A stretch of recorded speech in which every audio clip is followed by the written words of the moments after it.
You know, I Don't Want to Walk Around with You was a love song that Dee Dee wrote about his girlfriend at the time. We didn't try to be crazy. We didn't try to write things that were offensive or shock value. These things, this is all natural. This is, we're trying to be normal. So you were trying to be normal when you failed.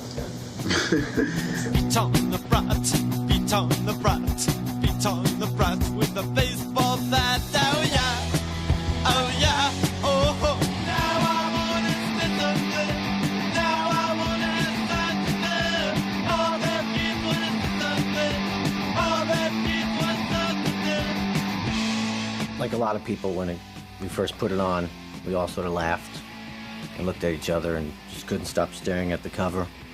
And that's all we could listen to.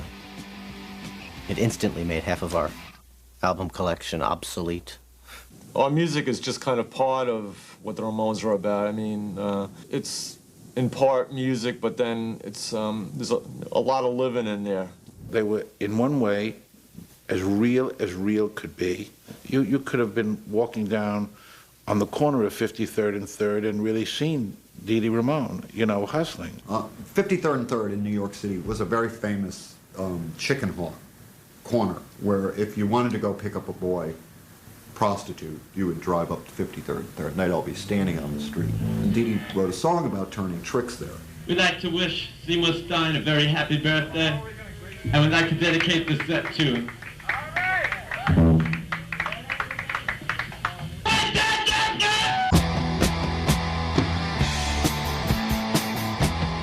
What happens in the song is he's lamenting that he's the one they never pick.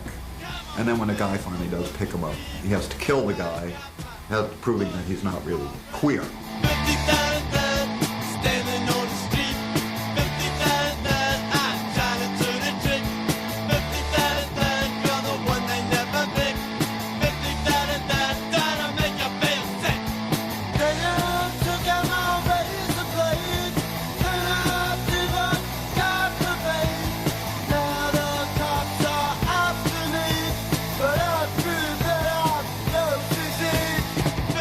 In the early days, he turned tricks for drugs to get heroin.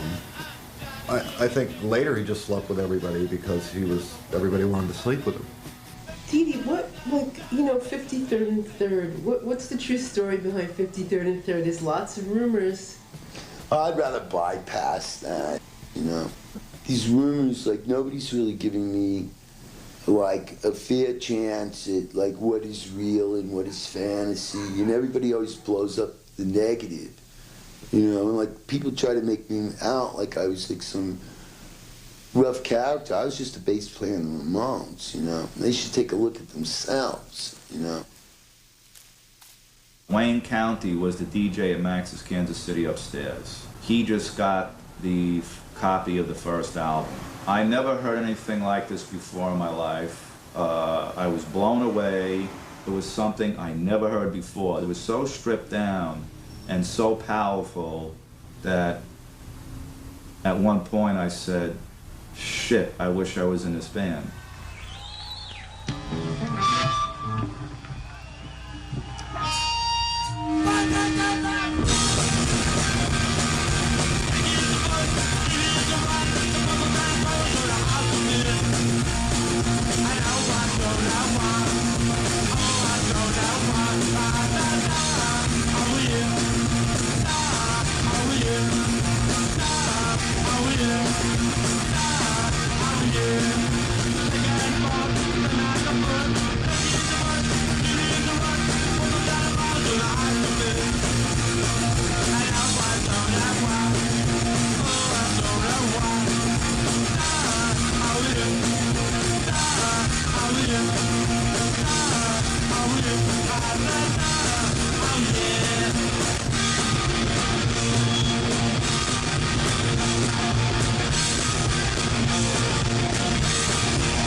The opening for Johnny Winter was a huge star at the time in Waterbury, Connecticut. And we thought that we were going to go over. We thought that these people are going to hear us and going to go, wow, this is amazing. Boy, are we lucky to see this band. Well, that's not quite what happened. In fact, we were kind of lucky because, see, there was no pauses between our songs. We'd go from one song to another. But when we stopped to take our jackets off to do I Want to Be a Boyfriend, this slow crescendo of, ooh, you know. I'm supposed to be like the stage roadie, and I find myself hiding behind the Marshall amps because bottles are getting tossed like, you know, every 10 seconds. Everybody's yelling, get the fuck off the stage. We were lucky they didn't murder us, you know. The Ramones are not an opening act. I mean, whoever you came to see, they will confuse you as an opening act. In America at the time, we couldn't even get a star, you know, nobody really cared.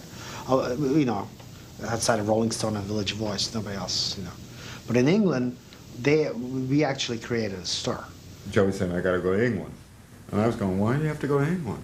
You know, because England didn't seem that important. I mean, they couldn't get a job in New Jersey, you know. Well, I mean, I've been aware, and the Pistols have been aware of the New York scene through Malcolm McLaren. He used to hang about in his shop, and he'd been backwards and forwards to America, and in fact, he'd been involved in managing the New York Dolls. If that Ramones record hadn't existed, I don't know that we could have built a scene here, because it fulfilled a vital gap, if you like, between the death of the old pub rocking scene and the advent of punk. July 4th, 1976, we went over to England. We played this place called the Roundhouse. It held 3,000, and it was sold out. There were people waiting at the hotel to sleep with us all. You know, I mean, you can tell it's pretty good if you got people lined up to fuck the roadies and the managers. You know, during the sound check that day, all these kids came over to us and told us how we were responsible for turning them on, basically, for them to go out and form their own bands. Everyone who was in a kind of band, who was going to be in one of the UK punk bands was there at the show. I think there must have been about 60 people in the audience, which is like sort of nobody, but everyone formed a band, you know. They kick-started the whole thing in a big way. Stranglers, Pistols, and The Clash, The Damned. We knew how to get to the backstage window, and so when the Ramones were getting ready to do their concert, I was there, Simo, Jonesy, some of the Sex Pistols. We were in the back alley and we threw a rock at the window. I think Johnny Ramone stuck his head out and went, "Wah!" And we went, hey, this is the Clash and this is the Pistols and we need to get in. And so they kind of formed a sort of human chain and pulled us up through this window. And that was the first time we met them, and it was just a really great punk rock moment. Yeah. John Rodden, I didn't know who he was. He's trying to come in on a side door. He says he wants to meet the band, but he's afraid. He's asking me if he comes in and meets the band, will they beat him up? Everybody thinks that the Ramones are a gang from the Bronx or something like that. Paul Simonon wants to know, gee, you're so big, you sold this out, and we're from England, and we haven't even performed yet because we're not good enough. And Johnny said, oh, wait till you see us, we stink. You don't have to be good, just get out there and play. Everybody, it's great to be here tonight. Happy 4th of July.